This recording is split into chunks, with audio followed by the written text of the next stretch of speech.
बंदी छोड़ सतगुरु रामपाल जी परमेश्वर जी की जय हो।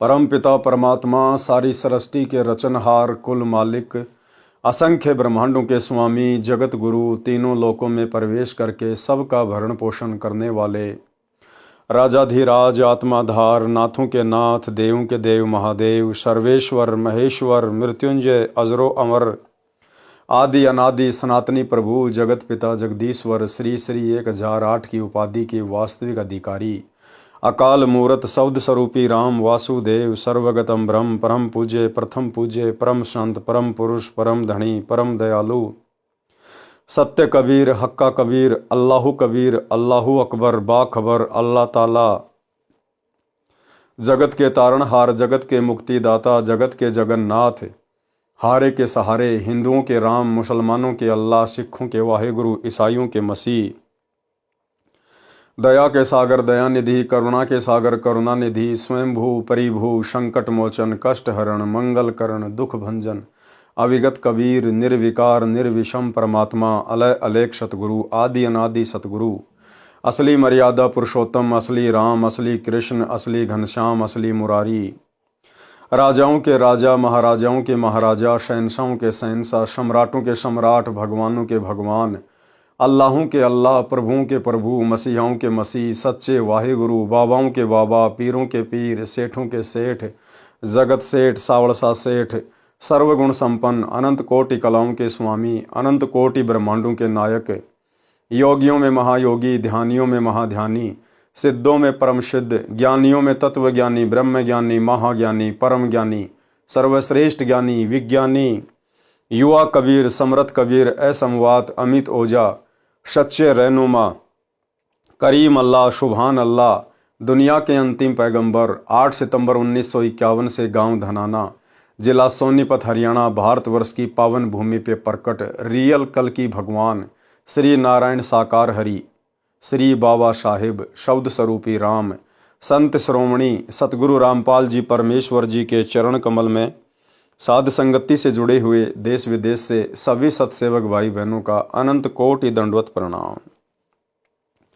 सत्साई भाई और बहनों, दया पूज्य गुरुदेव भगवान की सारी सृष्टि के मालिक की असंख्य ब्रह्मांडों के स्वामी की सतगुरु रामपाल जी परमेश्वर जी की जिनके शुभ आशीर्वाद से विशेष आशीर्वाद से छप्पर फाड़ दया से आप और हम सभी सत्सेवक भाई बहन साध संगति से जुड़कर गुरुदेव भगवान के तत्व ज्ञान को आधार बनाकर अपनी आत्मा के कल्याणार्थ हेतु मोक्ष प्राप्ति के लिए निरंतर मर्यादाओं में रहते हुए भक्ति मार्ग की ओर बढ़ रहे हैं।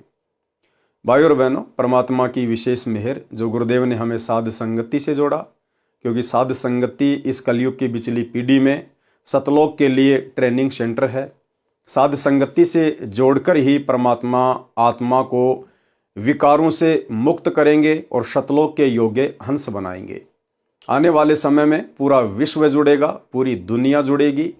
और जिस प्रकार से आज समय रहते आप और हम भाई बहन गुरु को इष्ट मानकर प्रत्येक मर्यादाओं में रहते हुए विषय विकारों से दूर हटकर अपनी आत्मा के कल्याण के लिए भक्ति कर रहे हैं, इसी प्रकार से साध संगति से जुड़कर इन्हीं सब मर्यादाओं को फॉलो करके आने वाले समय में पूरा विश्व भक्ति किया करेगा।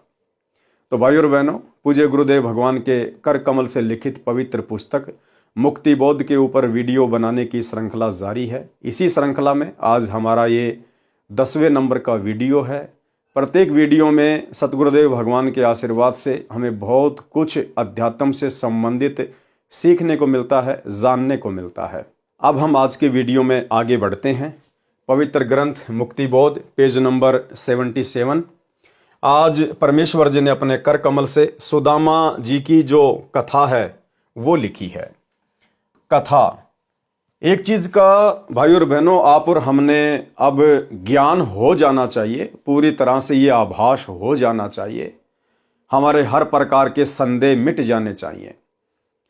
हम जिन पवित्र सदग्रंथों को पढ़ रहे हैं, सबसे पहली बात तो ये कि ये तत्व ज्ञान समझ में आने के बाद, सतगुरु का ज्ञान समझ में आने के बाद भगत को ये पता चल जाना चाहिए कि इस पृथ्वी पर यदि कोई सबसे उत्तम सर्वमान्य सर्वश्रेष्ठ प्रमाणित सदग्रंथ है तो केवल सतगुरु रामपाल जी परमेश्वर जी के सत्संग हैं या उनके कर कमल से लिखी गई पुस्तकें हैं। बाकी गीता, वेद, कुरान, पुराण, बाइबल ये आधा अधूरा ज्ञान है, आधा अधूरा ज्ञान। और गुरुदेव भगवान जब अपने कर कमल से इन पवित्र शास्त्रों में, इन पुस्तकों में, जैसा कि हम मुक्ति बोध को पढ़ रहे हैं, यदि गुरुदेव इनमें कोई कथा शामिल करेंगे तो भाइयों और बहनों फिर विचार करना चाहिए, केवल परमेश्वर की ही महिमा होगी उसमें। भले जिक्र उसमें श्री रामचंद्र जी का आओ, जिक्र उसमें श्री कृष्ण और सुदामा का आओ, लेकिन गुरुदेव ने यदि उन कथाओं का जिक्र अपनी पवित्र पुस्तकों में कर दिया है तो फिर ये 100% परम सत्य है कि श्री कृष्ण जी के रूप में फिर वो लीला, वो अद्भुत कार्य, वो चमत्कार हमारे गुरुदेव भगवान ने ही किया है, कबीर परमात्मा ने ही किया है। यदि कहीं राम का जिक्र आ गया, किसी अन्य का जिक्र आ गया, ब्रह्मा विष्णु महेश का जिक्र आ गया, तो समझ लेना वो सारे अद्भुत कार्य, अद्भुत लीलाएं गुरुदेव भगवान ने स्वयं ही उन ब्रह्मा विष्णु महेश का रूप धारण करके की हैं। अन्यथा आप और हम भाई बहन, हमारी एक एक श्वास की कितनी कीमत है।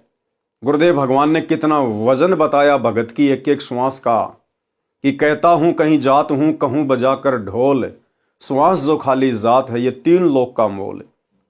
तो परमात्मा इन देवी देवताओं की झूठी महिमा करवा के हमारे श्वासें बर्बाद नहीं करवाएंगे। आप और हम भगत भाई बहनों को गुरुदेव भगवान ने इस कलयुग की बिचली पीढ़ी में पैदा केवल ब्रह्मा विष्णु महेश की, देवी देवताओं की, राम और श्री कृष्ण की महिमा के लिए नहीं किया।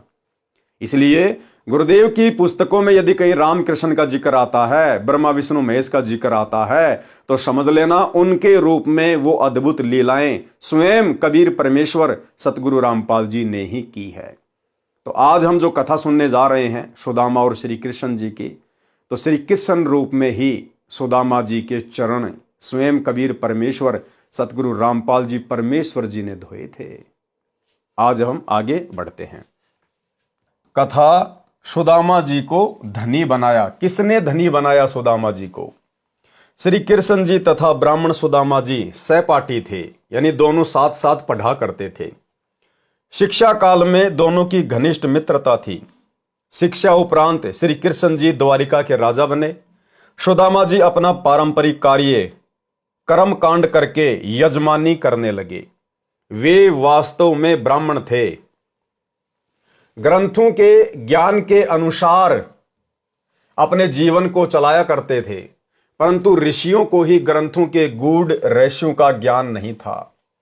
इस कारण से साधना, शास्त्र विधि त्याग कर मनमाना आचरण जो गुरुजनों ने बताया हुआ था वही किया करते थे, जिससे वर्तमान में कोई लाभ नहीं हो रहा था। श्री सुदामा जी की किसी यजमान को भ्रमित करके रुपए या अन्य पदार्थ नहीं लेते थे। केवल अपना व परिवार का भोजन तथा कपड़े यदि आवश्यकता हुई तो लेते थे। कुछ दिन कोई क्रियाकर्म करवाने वाला नहीं आया। एक समय ऐसा आया कि सुदामा जी के पास कोई ऐसा यजमान नहीं आया कर्मकांड करवाने वाला। भोजन की समस्या पूरे परिवार को हो गई। सुदामा जी की पत्नी ने कहा कि आपके 4 पुत्र छोटे छोटे हैं, भूख से बेहाल हैं।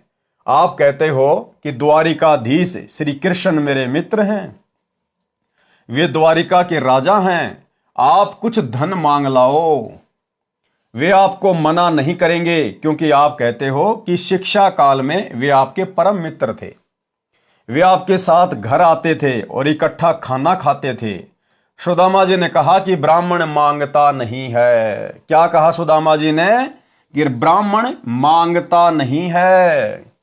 और गुरुदेव भगवान अपनी वाणी में कहते हैं कि मांगण मरण समान है, मत मांगो कोई भीख, और मांगण से मरना भला या सतगुरु की सीख। कि जो ब्राह्मण होता है, जो भगत होता है, वो कभी दुनिया के आगे हाथ नहीं फैलाएगा। यहां पर भाई और बहनों, मांगने के 2 अर्थ हैं। गुरुदेव ने जिस मांगने के लिए मना किया है कि वो ब्राह्मण का धर्म नहीं है, भगत का धर्म नहीं है, वो है भीख मांगना। घर घर जाके दिए माई, आटा दिए, रोटी दिए, भीख मांगना, उसको कहते हैं मांगना। वो भक्ति मार्ग में जायज नहीं है। दूसरा मांगना होता है उधार कोई वस्तु लेना, वो परमेश्वर ने यहां पर शामिल नहीं की है। उधार वस्तु, उधार पैसा कोई भी ले सकता है, किसी की भी मदद वो कर सकता है। उधार लेन देन भीख मांगने में नहीं आती है। लेकिन यहां गुरुदेव ने जिस मांगने के लिए मना किया है, और सुदामा जी ने कहा अपनी पत्नी से कि मैं मांगूंगा नहीं, वो होता है जाकर भीख मांगना। तो गुरुदेव भगवान ने क्या कहा? सुदामा जी ने कहा कि ब्राह्मण मांगता नहीं, अपने कार्य कर्म कांड करके दक्षिणा ले सकता है। श्री कृष्ण मेरे यजमान भी नहीं है, इसलिए मेरा सिर नीचा हो जाएगा। यदि मित्रता समाप्त करनी हो तो मित्र से कहो कुछ दो। ये गलती सुदामा ब्राह्मण नहीं कर सकता, भूखा मर सकता है। शास्त्रों में लिखा है कि जिसने पूर्व जन्म में दान धर्म नहीं किया वह अगले जन्म में निर्धन रहता है। मैंने पूर्व जन्म में कोई दान नहीं किया होगा, इसलिए मैं निर्धन हूं, मुझे धन नहीं मिल सकता। पत्नी ने चारों पुत्रों को उसके सामने खड़ा कर दिया, जो एक रोटी को एक दूसरे से छीनने की कोशिश कर रहे थे। विचार करना भाई और बहनों, कितना गरीब परिवार था। सुदामा जी कितने निर्धन थे। सुदामा जी को भक्ति मार्ग से डगमग करने के लिए, उसकी मर्यादाएं तुड़वाने के लिए सुदामा की पत्नी ने अपने चारों बच्चों को, जो कि नंगे फटे हाल कपड़े और एक रोटी के लिए आपस में छीना झपटी कर रहे थे, उन चारों को लाकर सुदामा के सामने खड़ा कर दिया, ताकि सुदामा का दिल पसीज जाए और ये श्री कृष्ण जी के पास जाकर कुछ मांग कर ले आए। लेकिन सुदामा ब्राह्मण थे, उन्होंने मांगने का अपने मन में भी विचार नहीं किया। पत्नी ने चारों पुत्रों को उसके सामने खड़ा कर दिया, जो एक रोटी को एक दूसरे से छीनने की कोशिश कर रहे थे, जो मिश्रानी ने छुपा रखी थी, जो रात को बासी बची हुई थी, रोटी भी ताजा नहीं थी, रात का बनाया हुआ खाना, और सुदामा की पत्नी ने एक रोटी छुपा के रख दी थी, और सुबह उस एक रोटी के ऊपर सुदामा के चारों बच्चे आपस में लड़ रहे थे, झगड़ रहे थे, छीना झपटी कर रहे थे। इतनी गरीबी, और उसके बाद भी सुदामा अपने मित्र से, श्री कृष्ण जी से मांगने के लिए नहीं गया। और आज हालात क्या है भाई और बहनों संगत में? 90% संगत जो सतलोक आश्रमों से जुड़ी हुई है, ज्ञान आधार उनके आसपास भी नहीं है। सतलोक आश्रम मैनेजमेंट हरियाणा ने काल प्रेरणा से प्रार्थनाओं के नाम पर नंबरों की लिस्ट जारी कर रखी है, और ये लाखों की संगत जो इन आश्रमों से जुड़ी हुई है, आए दिन हजारों की संख्या में गुरुदेव के पास में प्रार्थनाएं भिजवाती है। गुरुजी से मेरी ये प्रार्थना लगा देना, गुरुजी मेरा लड़का नौकरी नहीं लग रहा, गुरुजी मेरी लड़की को बच्चा पैदा नहीं हो रहा, गुरुजी उसकी डिलीवरी होने वाली है, गुरुजी मेरे छोरे का इंटरव्यू है, गुरुजी मैं कुआं खुदवाना चाहता हूं, फलाना दिखना। नामदान सेंटरों पे जा जाके प्रार्थनाएं लिखवा रहे हैं। अरे सुदामा से शिक्षा लेनी चाहिए। सुदामा को तो कोई तत्वदर्शी सतगुरु भी नहीं मिला हुआ था, सुदामा को यह तत्व ज्ञान भी प्राप्त नहीं था, ताकि उसको विश्वास होता, दृढ़ता आती उसमें। आज आप और हमारे को गुरुदेव ने कौन सी वस्तु देने में कमी छोड़ रखी है? शास्त्र प्रमाणित ज्ञान दे दिया। विश्वास के लिए गुरुदेव ने हमारे 100 कार्य किए, और फिर भी हम लोग मर्यादा में रहकर भक्ति ना करके, क्योंकि जो व्यक्ति मर्यादा में रहकर गुरु को इष्ट मानकर भक्ति करेगा, उसको तो किसी के आगे हाथ फैलाने की जरूरत ही नहीं पड़ेगी। वो केवल भक्ति के लिए अपने गुरु के आगे हाथ फैलाएगा कि भक्ति दान मोहि दीजियो देवन के देवा हो, जन्म पाया भूलू नहीं करहूं पद सेवाओ। वो बेटा बेटी नहीं मांगेगा सतगुरु से, क्योंकि उसको ज्ञान हो जाता है कि सतगुरु ने मेरी सर्व भौतिक और आध्यात्मिक इच्छाओं की पूर्ति के लिए मुझे अनमोल भक्ति दे दी। अब यदि मैं मर्यादा में रह के भक्ति करूंगा तो परमात्मा मुझे आवश्यक वस्तु अवश्य देगा। फिर हाथ किस लिए फैलाना, बार बार डिमांड किस चीज की करनी? क्या हमारे गुरु को पता नहीं है? क्या गुरु जी सर्वशक्तिमान नहीं है? क्या गुरु जी दिव्य दृष्टा नहीं है? क्या गुरु जी अंतर्यामी नहीं है, जो गुरु को अपने शिष्यों की तकलीफों के विषय में पता नहीं होगा? तो भाई और बहनों, आप और हम कलयुग की बिचली पीढ़ी वाले तत्वज्ञानी भगत कहां खड़े हैं? और सुदामा जी को देखिएगा, ना शास्त्रों का ज्ञान, ना कोई सच्चा गुरु प्राप्त, फिर भी अपने धर्म कर्म पर अडिग, उसको कहते हैं भगत। तब आज जाके सुदामा जी का नाम है। ये सोचा था कि एक का भी पेट नहीं भरेगा, कौन से बच्चे को दूं, इसलिए उसको छुपा रखा था। वह एक लड़के के हाथ लग गई थी, उससे अन्य छीना झपटी कर रहे थे। मिसरानी ने कहा कि आप इन बच्चों के लिए मांग लाओ। कि पंडित जी, यदि आप अपने लिए ना मांगो तो कम से कम अपने बच्चों के ऊपर तो रहम करो, ये भूखे मर रहे हैं, कम से कम इनके लिए तो मांग के ले आओ कुछ। वह दृश्य देखकर सुदामा एकांत में जाकर परमात्मा से विनय करने लगा तथा आंखों में पानी भराया। हे प्रभु, ये क्या दिन देख रहा हूं, मुझे पूर्व जन्म में कोई मार्गदर्शक ठीक नहीं मिला। देखो भाई और बहनों, कितनी गहरी शिक्षा है। ना सुदामा को तत्व ज्ञान, ना कोई सतगुरु, और उसके बावजूद भाई और बहनों, उसने परमात्मा में दोष नहीं देखा, उसने भगवान में दोष नहीं देखा, श्री कृष्ण जी में दोष नहीं देखा। अपने आप को कोसा कि हे प्रभु, मैंने पिछले जन्मों में कोई दान धर्म नहीं किया है, मैंने कोई ऐसे शुभ कर्म नहीं किए परमात्मा जिस कारण से वर्तमान में मुझे धन मिलता। परमात्मा में कोई दोष नहीं देखा उसने। और आज नाम दीक्षा लिए हुए 6 साल हो गई है, और अगर जरा सा घर में नुकसान हो गया, सबसे पहले गुरुजी में दोष देखेगा कि कहीं मैंने देवी देवता छोड़ दिए इसलिए तो नुकसान नहीं हो गया। अरे कहीं गुरुजी की भक्ति में कोई शक्ति वक्ति नहीं है इसलिए तो मेरे को नुकसान नहीं हो गया। सौ दोष काल प्रेरणा से देखना शुरू कर देगा। तो हमने शिक्षा लेनी है सुदामा जी से, अगर अपनी भक्ति को वर्तमान में सफल करना है तो। अगर आपने ज्ञान को समझकर सत्संग अच्छे से सुनकर नाम लिया है, उसके बाद भाई और बहनों, हमारा केवल एक ही टारगेट होना चाहिए, आत्मा का कल्याण। और आत्मा के कल्याण के मार्ग में हमारे ऊपर चाहे कितनी भी बाधाएं क्यों ना आए, कितनी भी समस्या क्यों ना आए, हमने अपने गुरु पर दृढ़ विश्वास रखना है। परमात्मा कहते हैं, राम नाम रटते रहो जब तक घट में प्राण, कबू तो दीन दयाल के भिनक पड़ेगी कान। और एक वाणी के माध्यम से गुरुदेव ने हमें समझाया कि नाम सहित बेवतन भला जो दर दर मांगे भीखा। और क्या हुआ, छत्तर की छाया चाले यो राजपाट दिल्ली का। कि हे भगत, अगर तुझे सच्चे गुरु का सच्चा नाम प्राप्त है, और यदि तुझे देश का राजा देश निकाला भी दे दे, और ऐसी नौबत आन पड़े कि तुझे भीख मांग मांग के खाना पड़े, तो भी शुक्र मनाना कि तेरे पास में गुरु का नाम है। तू उस राजा से लाख गुना अच्छा है जो भीख मांग मांग के खा रहा है। तू उस राजा से लाख गुना अच्छा है जो राजा छत्रपति है। कल को तू इस भक्ति के कारण मोक्ष प्राप्त करेगा, सदा सदा का सुख प्राप्त करेगा। और वो राजा जो आज दुनिया को सुखी दिखाई दे रहा है, कल को वो घोर यातनाएं सहेगा, 84 लाख में जाएगा। इसलिए गुरुदेव भगवान हमें शिक्षा देते हैं कि भाई हमने हर स्थिति में, परिस्थिति चाहे कैसी भी हो, और सच्चे सतगुरु से सत उपदेश लेने के बाद भी यदि कभी कभार थोड़ी बहुत परिस्थितियां बिगड़ जाती हैं, तो भाई और बहनों, उसका एक ही रीजन है कि हमारे ना जाने कितने कर्म बिगड़े हुए हैं जन्म जन्मांतरों के। ये हमारा कोई पहला जन्म थोड़ी है। परमात्मा कहते हैं, जुगन जुगन के पाप सब और जुगन जुगन के मैल, और जानत हो जगदीश तुम हमने जोर किए बदफैल। ये परमात्मा, हमने इतने पाप किए उनकी गिनती नहीं है।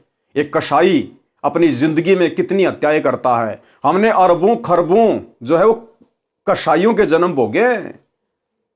हमने कई करोड़ों राजाओं के जन्म भोगे। राजा तो एक कसाई से भी ज्यादा जो है पाप का भागी होता है। तो हमारे इतने संचित पाप कर्मों का ढेर, और उसको परमात्मा यदि हल्का सा काट रहे हैं, थोड़ी बहुत कोई समस्या आ भी रही है, तो यही सोचना चाहिए कि परमात्मा मेरी पहाड़ जैसी समस्या को और हल्के में काट रहा है। संत शरण में आने से आई टले बला, और जय मस्तिष्क में सूली हो, फांसी हो, कहते हो कांटे में टल जा। परमात्मा फांसी की सजा को कांटे में टाल रहा है। कुछ भी हो जाए भाई और बहनों, कुछ भी, हमने अपने गुरु पर संदेह नहीं करना, हमने भक्ति पर संदेह नहीं करना, हमने निरंतर आगे की ओर ही बढ़ना है। फिर आएगा एक दिन, आएगा एक समय, परमात्मा हमें वो सर्व सुख भी देगा, सर्व लाभ भी देगा, और हमारे विश्वास को गुरुदेव भगवान दृढ़ भी करेंगे। तो सुदामा जी से हमने शिक्षा लेनी चाहिए। वह दृश्य देखकर सुदामा एकांत में जाकर परमात्मा से विनय करने लगा तथा आंखों में पानी भराया, हे प्रभु, ये क्या दिन देख रहा हूं। मुझे पूर्व जन्म में कोई मार्गदर्शक ठीक नहीं मिला, जिस कारण से मैंने दान नहीं किया है। हे प्रभु, मुझसे ये भूखे बच्चे देखे नहीं जाते। या तो मुझे मार दो या फिर इन चारों को अपने पास बुला लो। इतने में परमेश्वर कबीर जी एक यजमान का रूप धारण करके आए और ढेर सारा सूखा सीधा आटा, चावल, दाल, खांड, घी, नमक, मिर्च बच्चों के कपड़े देकर चले गए। देखो भाई और बहनों, श्री कृष्ण जी को चिंता नहीं है, श्री कृष्ण जी को नहीं पता, श्री कृष्ण जी अंतर्यामी नहीं है। ये परमात्मा अपनी आत्माओं के लिए 100 छल छिद्र करता है। आप और हम सभी आत्माएं, सुदामा जी, श्री कृष्ण जी भी उसी कबीर परमेश्वर सतगुरु रामपाल जी के बच्चे हैं, उनकी आत्माएं हैं। और जब आत्मा के ऊपर कोई संकट आता है, परेशानी आती है, तो परमेश्वर 100 छल छिद्र करता है, अपनी आत्मा को संभालता है। तो सुदामा जी के बच्चों के लिए, सुदामा के परिवार के लिए कबीर परमेश्वर सतगुरु रामपाल जी, जिन्होंने एक सेठ का रूप बनाया और बैलगाड़ी में सारा सामान महीने भर का लाद कर और सुदामा जी के घर पर रख कर चले गए। इतने में परमेश्वर कबीर जी एक यजमान का रूप धारण करके आए और ढेर सारा सूखा सीधा आटा, चावल, दाल, खांड, घी, नमक, मिर्च बच्चों के कपड़े देकर चले गए। ब्राह्मणी ने तुरंत भोजन बनाया, बच्चों को परोसा। इतने में सुदामा जी आंसू पोंछकर रसोई की ओर गया तो बच्चे खाना खा रहे थे। देखो, सुदामा जी परमात्मा से अर्ज कर रहे थे रो रो के कि ये परमात्मा, मैंने पिछले जन्म में ऐसा कोई दान धर्म नहीं किया, मैंने ऐसा कोई पुण्य नहीं किया मेरे मालिक, और ना मुझे हो सकता है ऐसा कोई मार्गदर्शक, कोई सतगुरु मिला जो मुझे सही प्रकार से दान धर्म करने की मुझे कोई विधि बताता। सुदामा जी एकांत में जाके रो रहे थे, अपने भाग्य को कोस रहे थे। उधर से परमात्मा कहते हैं, भाई और बहनों, जय हमरा भगत पछोड़ी होई तो हमरा नाम न लेवे कोई। और एक सत्संग में गुरुदेव भगवान ने कहा कि अगर भगवान का भगत, सतगुरु का भगत यदि भूखा सो जाता है तो कहते हैं सतगुरु को नींद नहीं आती है, सतगुरु को नींद नहीं आती यदि उसका भगत, उसका बच्चा यदि भूखा सोता है तो।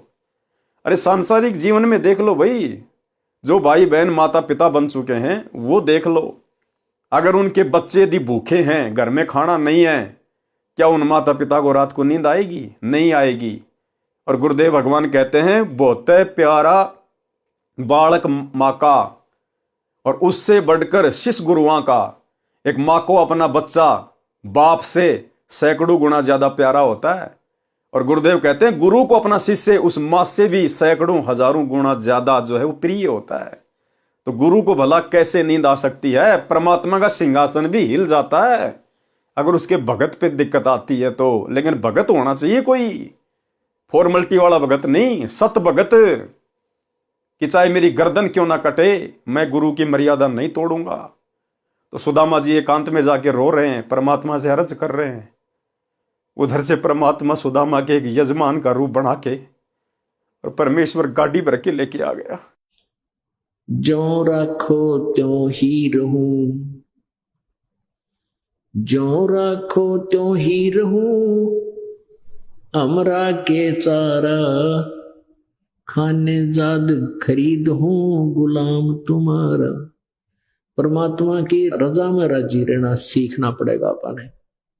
परमात्मा चाहे किसी प्रकार भी आपको रखता है, चाहे भूखा रखता है, प्यासा रखता है, पर कहते ये ऐसा नहीं होगा कि भूखा और प्यासा आपको रख ले भगवान, क्योंकि ये दयालु मालिक है।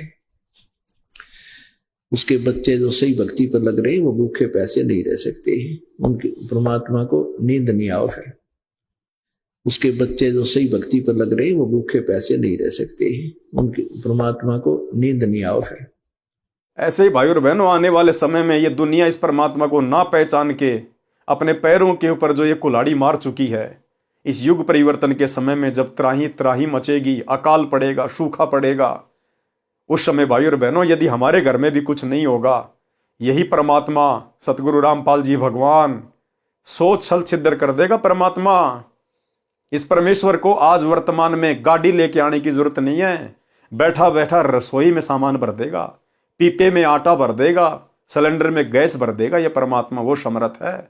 छोटा सा संकेत जो गुरुदेव भगवान ने किया है कि जब आपके घर में 2 दाने नहीं होंगे, सुबह मटका भरा हुआ मिलेगा।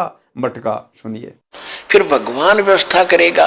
आपके घर में 2 दाने होंगे, तड़के भरा पाओगा मटका, पिप्पा भरा पाओगा आटे का। इस तरह कर देगा दाता आपके लिए। लेकिन भक्ति करवाने के लिए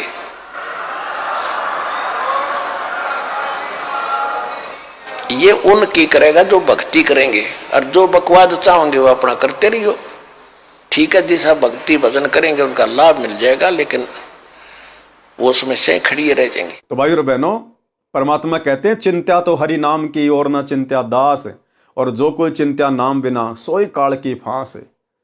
हम सत्सेवक भाई बहनों ने केवल चिंत्या एक ही बात की करनी है अब इस स्टेज पर आने के बाद, केवल मर्यादाओं की। भाई घर छूटो चाहे जग रूठो, चाहे रूठो ये संसारा हो, कौन सुनेगा फिर मेरी काल लोक में जब गुरु रूठ गया मेरा हो।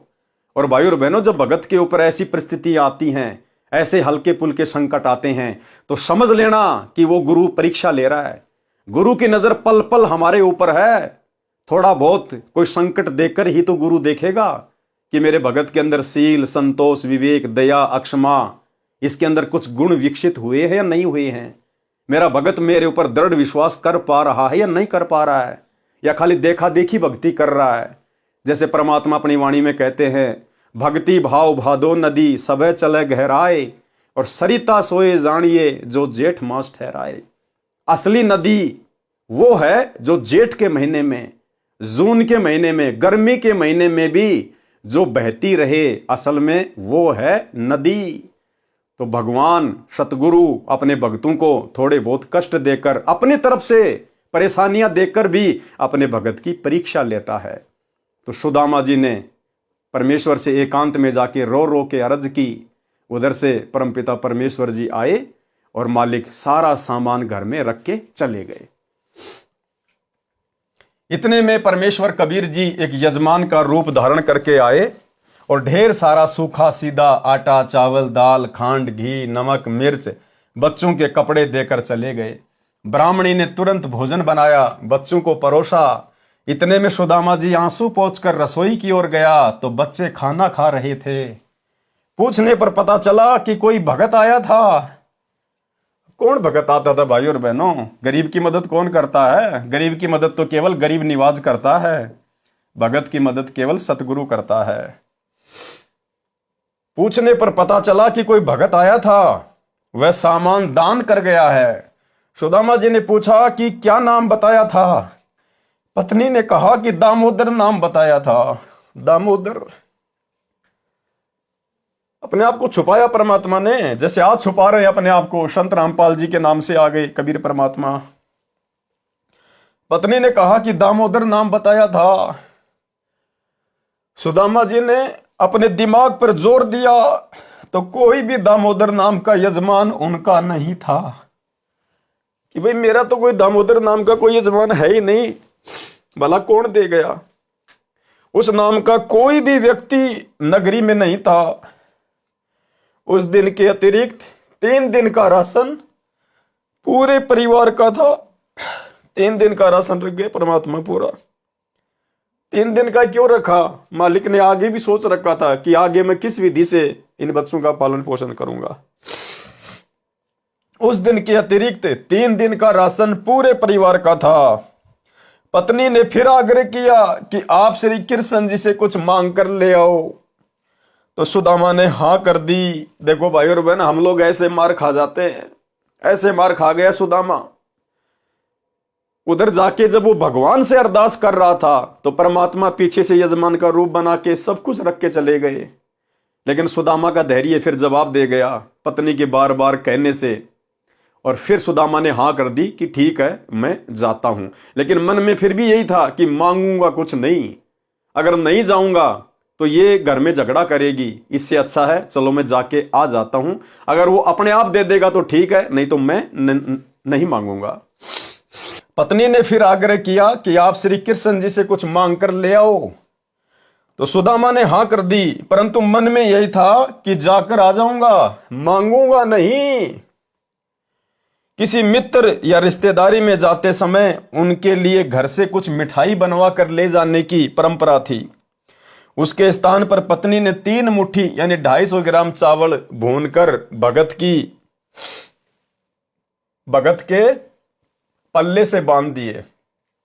सुदामा जी द्वारिका में तीसरे दिन शाम को पहुंचा।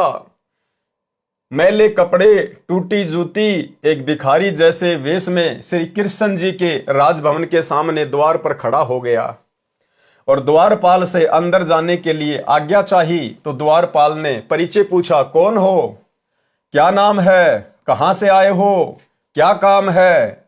ये राजा का राजभवन है, आपको किससे मिलना है? सुदामा जी ने अपना परिचय दिया। फिर द्वारपाल ने कहा कि पहले हम महाराज जी से आज्ञा लेकर आएंगे, यदि आज्ञा हुई तो आपको मिलाएंगे। द्वारपाल ने श्री कृष्ण जी को सब पता बताया। तो श्री कृष्ण नंगे पैरों सिंहासन छोड़कर दौड़े दौड़े आए। श्री कृष्ण भाई और बहनों, राजा था, राजा में अहंकार होता है, राजा में मान बढ़ाई होती है। राजा अपने एक मैले कुचैले गरीब से भगत के लिए नंगे पैर दौड़कर नहीं आता कभी भी। राजा को सौ टेंशन हो जाएगी, लोग क्या कहेंगे, दुनिया क्या कहेगी। वो परमपिता परमेश्वर, सारी सृष्टि का राजा कबीर भगवान सतगुरु रामपाल जी उस समय श्री कृष्ण जी के रूप में सिंहासन पर विराजमान थे और मालिक को मालूम था कि मेरा बच्चा आ रहा है। और भगवान का बच्चा और 3 लोक के देवताओं के आगे हाथ फैलाए, ये भगवान सहन नहीं कर सकता।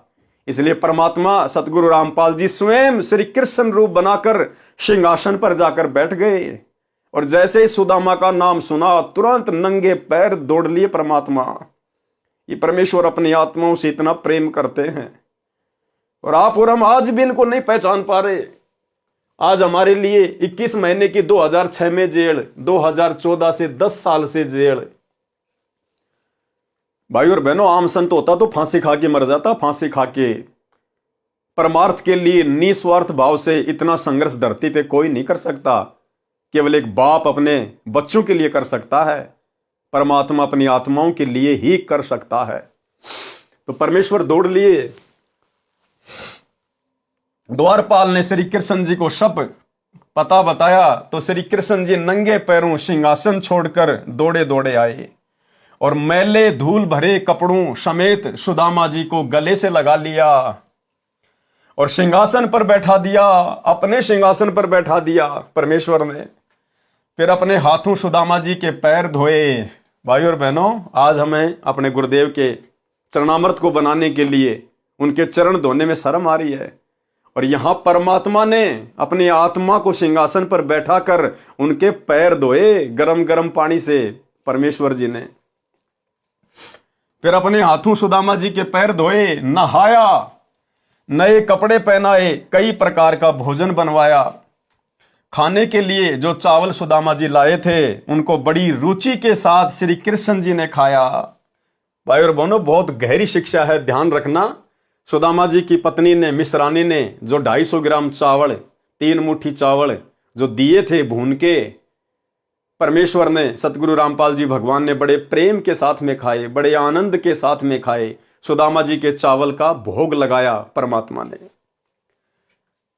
सुदामा जी के खाने के लिए कई प्लेटों में हलवा, खीर, कई सब्जी रोटी सामने रख दी। सुदामा जी को अपने घर का दृश्य याद आया कि आज शाम का खाना घर पर नहीं है, बच्चे भूखे बैठे हैं, रो रहे होंगे, माँ रोटी रोटी कह रहे होंगे, मैं ये पकवान कैसे खाऊं? यदि नहीं खाऊंगा तो श्री कृष्ण जी को पता चलेगा कि मैं कुछ नहीं मांगने आया हूं। इसलिए एक टुकड़ा लेकर धीरे धीरे खाने लगा, उंगलियों को बार बार मुख में चाटकर समय बिताने लगा। परंतु श्री कृष्ण की दृष्टि तो मित्र के मुख कमल पर थी। परमेश्वर कबीर देव सतगुरु रामपाल जी की दृष्टि तो अपने भगत के मुख कमल के ऊपर थी। और ना होती तो भी कोई बड़ी बात नहीं भाई और बहनों, ये मालिक तो अंतर्यामी है। सब हाव भाव देख रहे थे, कहा खा ले यार सुदामा, क्यों उंगली चाटे जा रहा है। सुदामा जी ने 2 रोटी खाई तथा खीर हलवा नाम मात्र खाया और हाथ धोकर बैठ गया। श्री कृष्ण जी ने पूछा कि बच्चे तथा भाभी जी कुशल हैं, निर्वाह ठीक चल रहा है। सुदामा जी ने कहा, अब देखो भाई और बहनों क्या कहा, आप और हमें शिक्षा लेनी चाहिए कि भगत का स्वभाव कैसा होना चाहिए। सुदामा जी कितने फटे हाल, कितने निर्धन, कितने गरीब, खुद ने पेट भर के भोजन नहीं खाया, बार बार चिंता उसको अपने बच्चों की सता रही थी कि घर में आज भोजन नहीं है, बच्चे भला क्या खा रहे होंगे। लेकिन जब भगवान ने पूछा, जब श्री कृष्ण जी ने पूछा कि बच्चे तथा भाभी जी कुशल हैं, निर्वाह ठीक चल रहा है, सुदामा जी ने कहा कि तेरी दया से है भगवान हमको सुख सारा, किसी वस्तु की कमी नहीं, मेरा ठीक गुजारा। कि ये परमात्मा आपके रहते सहते, ऐसे मित्र के रहते सहते भला आपके सुदामा को, आपके भगत को, आपके मित्र को क्या कमी हो सकती है परमात्मा। और आज गुरु जी के पास में प्रार्थनाओं पे प्रार्थना, प्रार्थनाओं पे प्रार्थना, सिर्फ मांगे जा रहे हैं, भक्ति कोई नहीं करता मर्यादा में रह के, सिर्फ हाथ फैलाए जा रहे हैं। तेरी दया से है भगवान हमको सुख सारा, किसी वस्तु की कमी नहीं, मेरा ठीक गुजारा। श्री कृष्ण जी तो समझ चुके थे कि ये मर जाएगा पर मांगेगा नहीं।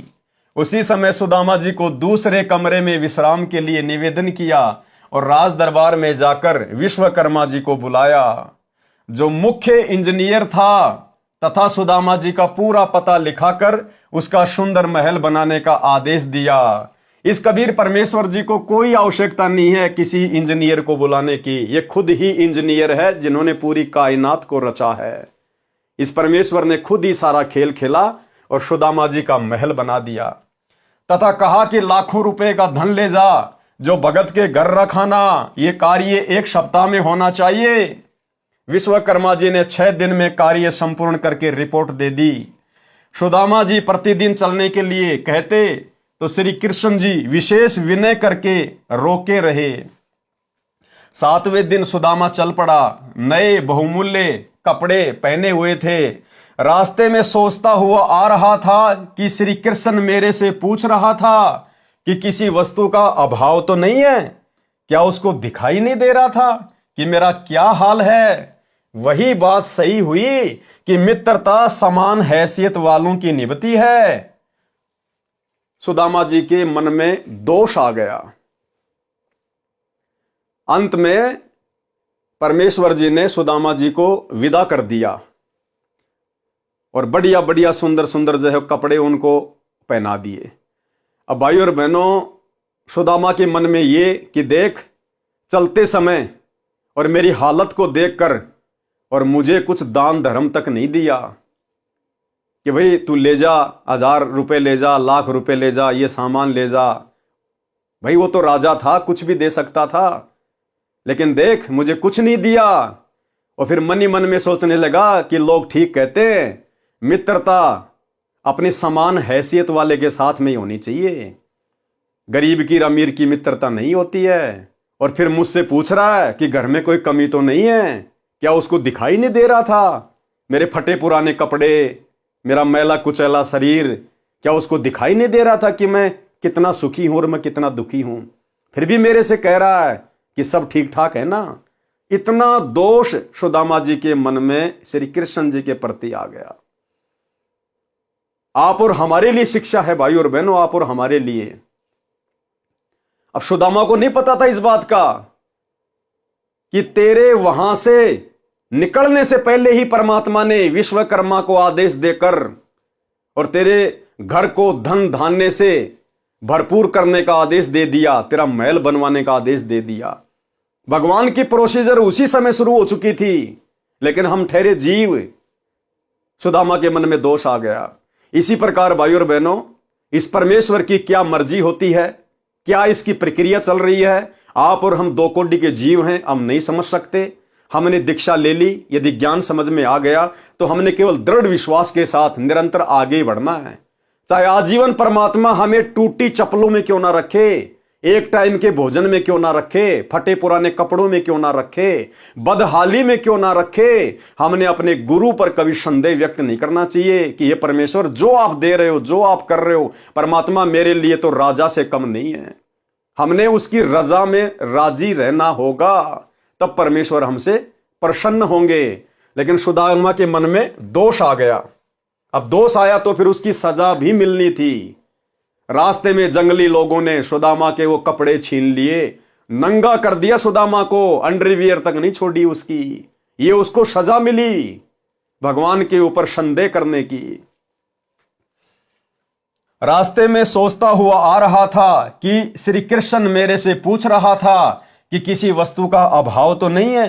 क्या उसको दिखाई नहीं दे रहा था कि मेरा क्या हाल है? वही बात सही हुई कि मित्रता समान हैसियत वालों की निभती है। इतनी देर में जंगली भीलों ने रास्ता रोक लिया और कहा कि निकाल दे जो कुछ ले रखा है। सुदामा जी ने कहा कि मेरे पास कुछ नहीं है।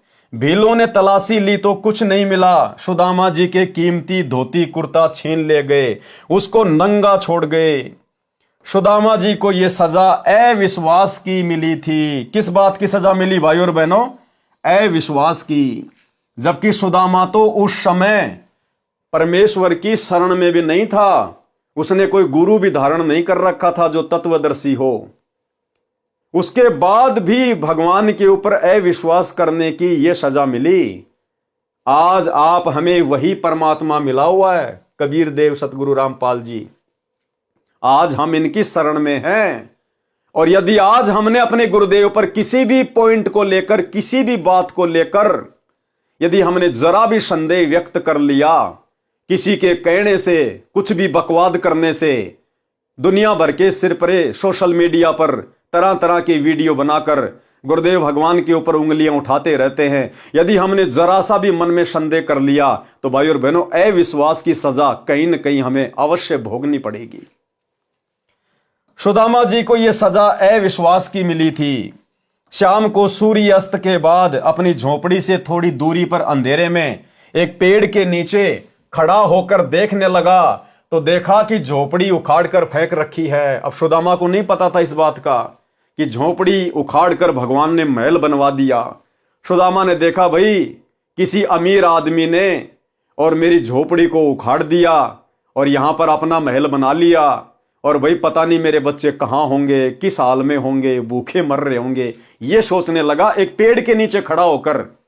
अंधेरा था, नंगा था, एक पेड़ के ओट में खड़ा होकर सोचने लगा। अपने मकान के पास में खड़ा होकर देखने लगा तो देखा कि झोपड़ी उखाड़कर फेंक रखी है। उसके स्थान पर आलीशान महल 2 मंजिल का बना है। सुदामा जी दुखी हुए कि किसी ने झोपड़ी भी उखाड़ दी और कब्जा करके अपना मकान बना लिया। बच्चे तथा पत्नी पता नहीं कहां भूख के मारे डूबकर मर गए होंगे। अब जीवित रहकर क्या करना है? मैं भी दरिया में समाधि लेकर जीवन अंत करता हूं। यदि परिवार जीवित भी होगा तो भूख के मारे तड़फ रहा होगा, मेरे से देखा नहीं जाएगा। वहां से चलने वाला था। उसकी पत्नी महल पर खड़ी होकर अपने पति के आने की बाट देख रही थी। जो मिसरानी थी वो महल की छत पे खड़ी होकर सुदामा का वेट कर रही थी कि पंडित जी कहीं विचलित ना हो जाएं, पंडित जी कहीं डगमग ना हो जाए। वह विचार कर रही थी कि पंडित जी अपनी झोपड़ी को न पाकर कुछ बुरी ना सोच लें। इसलिए द्वारिका के रास्ते पर टकटकी लगाए खड़ी थी। उसने उसी समय एक व्यक्ति अंधेरे में खड़ा महसूस हुआ। पंडिताइन ने देखा कि एक व्यक्ति सामने अंधेरे में खड़ा है। मिश्राणी शीघ्रता से दीपक लेकर उस ओर चली। सुदामा जी पेड़ की ओट में होकर देखने लगा कि यह स्त्री कौन है, दीपक लेकर कहां जाएगी। दीपक की रोशनी में सुदामा ने अपनी पत्नी को पहचान लिया, परंतु महल से आई है, यह क्या माजरा है। सुदामा जी ने कहा कि दीपक बुझाओ, मैं नंगा हूं। रास्ते में भीलों ने मेरे वस्त्र छीन लिए जो श्री कृष्ण जी ने नए बहुत कीमती बनवाए थे। पंडितानी ने दीपक बुझा दिया। सुदामा ने पूछा कि यह महल किसने बना दिया, अपनी झोपड़ी किसने उखाड़ दी। आपकी कृपा से सब कुशल है, किसी वस्तु की कमी नहीं है, निर्वाह ठीक चल रहा है। भाई और बहनों, विचार करने की बात है, गहरी शिक्षा है। जिस समय परमेश्वर जी ने सुदामा से पूछा, हालचाल पूछा कि गुजारा ठीक चल रहा है, घर पर सब ठीक ठाक हैं, बच्चे कुशल मंगल हैं, यदि सुदामा जी उस समय आप और हम जैसे दो कोडी के कलयुगी बिचली पीढ़ी वाले भक्तों की तरह नादानी दिखा देता और रोने लग जाता कि ये परमात्मा, मैं तो बहुत गरीब हूं, मेरे बच्चे भूखे हैं, एक रोटी के लिए तड़प रहे हैं, रो रहे हैं, अगर सुदामा यदि गिड़गिड़ाना शुरू कर देता उस समय, भाई और बहनों, परमात्मा सुदामा पूरी नहीं रचता, परमात्मा महल नहीं बनवाता। उसकी गिड़गिड़ाहट को देखकर एक बैलगाड़ी सामान की भर के भेज देता, इससे ज्यादा नहीं देता परमात्मा। लेकिन भगत ने दृढ़ता दिखाई, भगत ने दृढ़ता दिखाई कि भगवान आपके दया से सब कुछ कुशल मंगल है, आपके रहते सहते भला आपके मित्र को क्या हो सकता है। तब परमेश्वर प्रसन्न हुए और आज ये दास जाया करता था 2013 में, जब दास ने दीक्षा ली गुरुदेव भगवान से, उन्हीं के आशीर्वाद से, तो जब दर्शनों के लिए गुरुदेव भगवान के पास लाइन लगा के जाया करते थे, तो भाई और बहनों, 100 में से 90 भगत केवल अपने दुख, अपनी प्रार्थना किया करते थे। गुरुजी ये समस्या है, गुरुजी ये हो गया, गुरुजी वो हो गया, सिर्फ अपने दुखों के लिए रोना धोना, सिर्फ अपने दुखों के लिए रोना धोना। और यहां सुदामा जी क्या कर रहे हैं, देख लो। अरे सच्चे सतगुरु अंतर्यामी भगवान के आगे दुखों के लिए नहीं रोया जाता। इस कलयुग की बिचली पीढ़ी में वो महामूर्ख मंद बुद्धि भगत होगा जो सतगुरु के आगे दुखों को लेकर रोएगा। दुखों के लेकर वो रोएगा जिसको ज्ञान नहीं होगा, जिसको सतगुरु अंतर्यामी नजर नहीं आएगा, जिसको सतगुरु कबीर परमेश्वर नजर नहीं आएगा। अन्यथा गुरु ने हमें वो जड़ी बूटी दे दी, वो साधना दे दी, अगर हम मर्यादा में रहकर इसका जाप करेंगे, परमेश्वर बिना मांगे देगा, बिना मांगे। मैंने भी कह दिया था कि आपकी कृपा से सब कुशल है, किसी वस्तु की कमी नहीं है, निर्वाह ठीक चल रहा है। पत्नी ने कहा कि आप कहां मांगने वाले हो, वे तो अंतर्यामी हैं, सब जान गए थे। सुदामा जी ने कहा कि सब जान गए थे, इसलिए तो मेरे वस्त्र भी छिनवा दिए कि अंतर्यामी थे, और वो मेरे मन की बात को जान गए कि रास्ते में आते समय मैंने उनके प्रति क्या क्या घटिया विचार अपने अंदर पैदा किए थे। अंतर्यामी थे तभी तो मेरे कपड़े भी छिनवा दिए। मैं विचार करता जा रहा था कि देखा, मित्र मेरे से पूछ रहा था कि सब ठीक तो है, किसी वस्तु की कमी तो नहीं है। मैं सोच रहा था कि क्या उसको मेरी दशा देखकर यह नहीं पता था कि यह दशा क्या ठीक ठाक की होती है। ठीक ही कहा है कि मित्रता तो समान हैसियत वालों की निभती है। मैंने तो इतना विचार ही किया था कि उसी समय मेरे वस्त्र भी लूट लिए गए। तब मिश्रानी ने कहा कि आपकी परीक्षा ली थी, परंतु आप यहां पर चूक गए। क्या कहा मिश्रानी ने कि ये आपकी परीक्षा ली थी भगवान ने और आप यहां पर चूक गए। भाई और बहनों, दया पूजे गुरुदेव भगवान की, आप और हम साथ संगति से जुड़ी हुई आत्माओं के ऊपर जो रजा सतगुरु रामपाल जी भगवान ने बख्श रखी है, 21 ब्रह्मांड में किसी के ऊपर नहीं है। पिछले 10 वर्षों से आप और हम भगत भाई बहनों ने कोई प्रार्थना हिसार जेल में नहीं लगाई। आप और हमने कोई भी संदेह, किसी भी प्रकार का कोई भी शंका अपने गुरुदेव पर और भक्ति पर नहीं की। आप और हमने केवल उनको अंतर्यामी परमेश्वर मानकर मर्यादा में रहकर भक्ति पर जोर दिया, और इसी का यह नतीजा है कि आज गुरु हम पर प्रसन्न है और गुरु ने हम सबका ज्ञान योग खोल दिया। क्योंकि ये ज्ञान योग खुले बिना हमें गुरु में कभी भी इष्ट नजर नहीं आ सकता, कबीर भगवान नजर नहीं आ सकता। तब मिश्रानी ने कहा कि आपकी परीक्षा ली थी परंतु आप यहीं पर चूके थे, उसी का झटका आपको दिया। अब देख तेरे मित्र का कमाल, अब देख परम मित्र का कमाल। साधु माई बाप है, साधु बाई बंद, साधु मिलावे राम से काटे यम के फंद। बच्चों के वस्त्र राजाओं जैसे हैं, 4 सिपाही चारों कोणों पर रखवाली कर रहे हैं। वाणी नंबर 106 में यही कहा है कि संत सुदामा जी श्री कृष्ण के संगी यानी मित्र थे। जो दारिद्र यानी निर्धनता की दरिया नदी यानी अत्यधिक निर्धन व्यक्ति था, उसके चावल खाकर कंचन सोने के महल बख्श दिए, यानी निशुल्क मुफ्त में दे दिए। क्या खाकर? उसके चावल खाकर। देखो भाई और बहनों, परमात्मा कहते हैं खेल चाहे डिस्ट्रिक्ट लेवल का हो, चाहे नेशनल लेवल का हो, चाहे इंटरनेशनल लेवल का हो, नियम एक जैसे ही होते हैं। ठीक इसी प्रकार यह भक्ति मार्ग है। यह भक्ति चाहे 3 लोक की हो, चाहे किस ब्रह्मांड की हो, चाहे सतलोक की हो, नियम एक जैसे ही हैं। उस अंतर्यामी कबीर परमेश्वर सतगुरु रामपाल जी को बचपन से लेकर उस समय तक सुदामा की सारी स्थिति का पता था। क्या परमात्मा पहले उसके घर नहीं बनवा सकते थे? क्या पहले परमात्मा उसके घर को धन धान्य से परिपूर्ण नहीं कर सकते थे? कर सकते थे, ये सर्वशक्तिमान है, लेकिन क्यों नहीं किया? इस भक्ति का नियम है।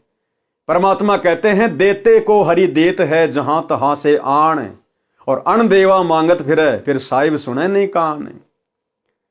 जब तक उस कबीर परमेश्वर जी ने सुदामा के चावल का भोग नहीं लगा लिया, तब तक सुदामा के ऊपर मेहर नहीं बख्शी। समझ जाओ भाई और बहनों, कितनी बड़ी मेहर हुई है साथ संगति से जुड़ने के बाद। आज इस पूरे 21 ब्रह्मांड में यदि उस कबीर परमेश्वर को कोई इष्ट मानकर गीता अध्याय 3 श्लोक नंबर 13 के अनुसार निस्वार्थ भाव से अपनी आत्मा के कल्याण के लिए, गुरु को प्रसन्न करने के लिए यदि कोई उन्हें भोग लगा रहा है भंडारे का, भोग की आरती के साथ, अन्नदेव की आरती तो पूरी संगति करती है, लेकिन परमेश्वर को, कबीर देव को, सतगुरु रामपाल जी भगवान को भोग की आरती के साथ में भोग लगता है, भोग की आरती के साथ में। और केवल साध संगति से जुड़ी हुई आत्माएं हैं जिन्होंने घर को ही आश्रम बनाकर और घर पर गुरुदेव का आसन लगाकर, उनका बेड लगाकर और भोग की आरती के साथ में सभी भाई बहन अपने इष्ट को भोग लगाते हैं। 21 ब्रह्मांड में केवल चंद ही आत्माएं हैं। ये विधान है यहां से पार होने का, मोक्ष प्राप्त करने का, गुरु को प्रसन्न करने का। आप विचार करो भाई और बहनों, नाम दीक्षा के साथ ही गुरुदेव हमें एक छोटी सी पुस्तक देते, भक्ति बोध, जिसमें तीनों समय की आरती होती है। आप उस भक्ति बोध में देखेंगे सबसे पहले आपको लिखा हुआ मिलेगा नित्य नियम सुबह का। क्यों लिखा गुरुदेव ने? आप और हमारे लिए, हम रोज नित्य नियम करते हैं। फिर लिखा है असुर निकंदन रमेणी। क्यों लिखी गुरुदेव ने? आप और हमारे लिए, रोजाना करने के लिए हम सब रमेणी करते हैं। फिर है संध्या आरती। क्यों लिखी गुरुदेव ने? आप और हमारे लिए, हम सब रोजाना संध्या आरती करते हैं। उसके बाद लिखा है अन्नदेव की छोटी आरती और अन्नदेव की बड़ी आरती। क्यों लिखी? आप और हम भक्तों के लिए। क्यों? रोजाना करने के लिए, हम सब करते हैं। उसके बाद लिखा भोग लगाने की विधि। क्यों लिखी गुरुदेव ने? गुरु को भोग लगाने के लिए। लेकिन संगत में आज कौन कर रहा है? केवल साध संगति से जुड़े हुए सत्सेवक भाई बहन। तो ये मेहर हुई है भाई और बहनों आप और हमारे ऊपर। इसलिए दास बारंबार कहता है कि साध संगति से जुड़े बिना, क्योंकि साध संगति गुरुदेव भगवान का सतलोक के लिए ट्रेनिंग सेंटर है, इस साध संगति से जुड़े बिना हमारी तमाम आध्यात्मिक क्रियाएं पूर्ण नहीं हो सकती है। तो जब परमेश्वर ने वो सुदामा जी के द्वारा लाए गए चावल का भोग नहीं लगाया, तब तक कुछ नहीं दिया। और जैसे ही गुरुदेव ने भोग लगाया, परमेश्वर ने सुदामापुरी रच दी। सुदामापुरी, कंचन के महल, बॉडीगार्ड भी खड़े हैं सिक्योरिटी के लिए कि कहीं कोई मेरे भगत को दुखी ना कर दे, परेशान ना कर दे। और आज भाई और बहनों यकीन मानना, आप और हम सत्सेवक इस काल की नजरों में कांटे की तरह चुभ रहे, कांटे की तरह भयंकर तरीके से।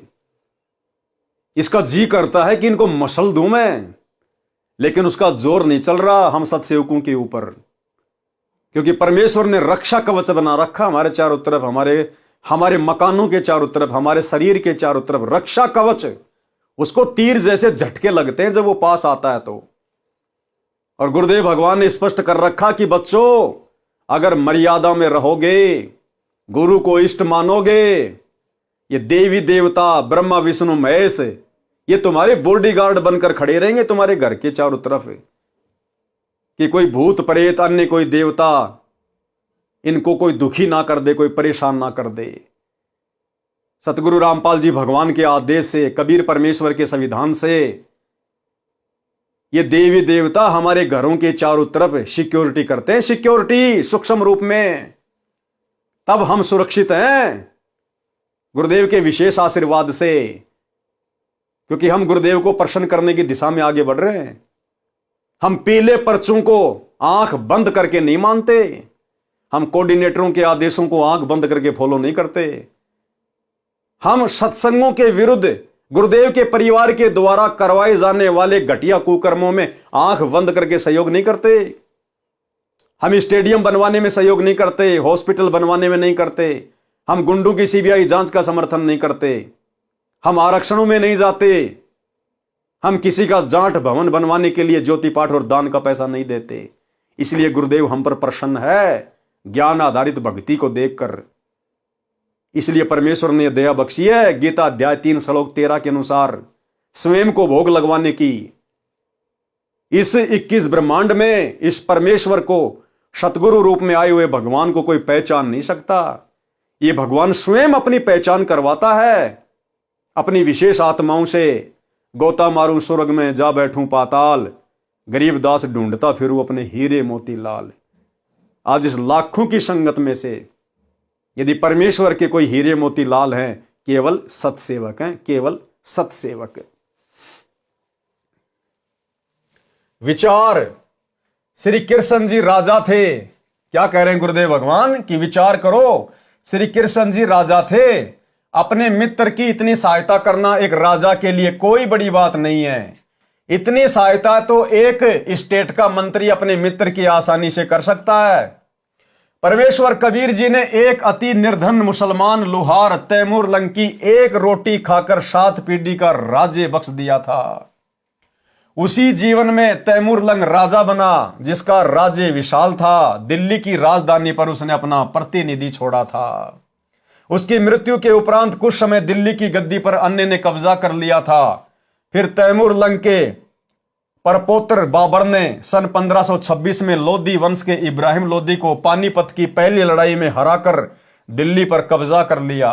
बाबर से औरंगजेब तक 6 पीढ़ी तथा प्रथम तैमूर लंग, इस प्रकार कुल 7 पीढ़ी का राज्य परमेश्वर कबीर जी ने तैमूर लंग को दे दिया।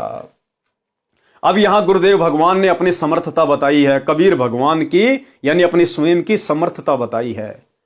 हालांकि सुदामापुरी रचने वाले भी कबीर भगवान ही थे, लेकिन सांसारिक लोगों को समझाने की दृष्टि से गुरुदेव यहां कह रहे हैं कि विचार करो कि श्री कृष्ण जी ने सुदामापुरी अगर वो रच भी दी, धन धान भी दे दिया, तो क्या दे दिया। इतनी सहायता तो एक मंत्री भी अपने मित्र की आसानी से कर सकता है। और फिर कह रहे हैं देखो परमात्मा की समर्थता। तैमूर लंग की एक रोटी खाई थी कबीर भगवान ने, एक रोटी, और 7 पीढ़ी का राज दे दिया। 7 पीढ़ी का, तैमूर लंग से लेकर औरंगजेब तक, बाबर, हुमायूं, ये सारे के सारे एक रोटी खाकर।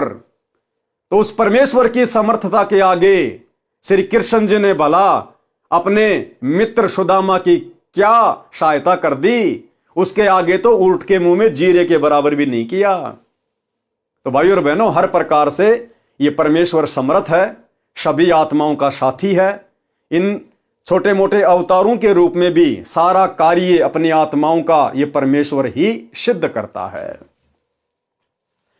नंबर 1, तैमूर लंग जिसकी परमात्मा ने एक रोटी खाई थी, जिसके बदले 7 पीढ़ी का राज दिया था। सबसे पहले तैमूर लंग ने राज्य किया। दूसरे नंबर पर बाबर, तीसरे पर हुमायूं पुत्र बाबर, चौथे नंबर पर अकबर पुत्र हुमायूं, 5वें नंबर पर जहांगीर पुत्र अकबर, 6ठे नंबर पर शाहजहां पुत्र जहांगीर, 7वें नंबर पर औरंगजेब पुत्र शाहजहां। और उसके बाद में दिल्ली का साम्राज्य टुकड़ों में बंटना शुरू हो गया था। सन 1526 से 1707 तक बाबर से लेकर औरंगजेब ने दिल्ली का राज्य किया। विशेष भिन्नता, जन्म मरण का कष्ट न श्री कृष्ण का समाप्त है न सुदामा का हुआ, दोनों ही आगे के जन्मों में अन्य प्राणियों के शरीरों में जाएंगे। और तैमूर की एक रोटी खाकर भगवान ने 7 पीढ़ी का राज तो दिया ही दिया, साथ में परमात्मा ने मोक्ष का अधिकारी भी बना दिया।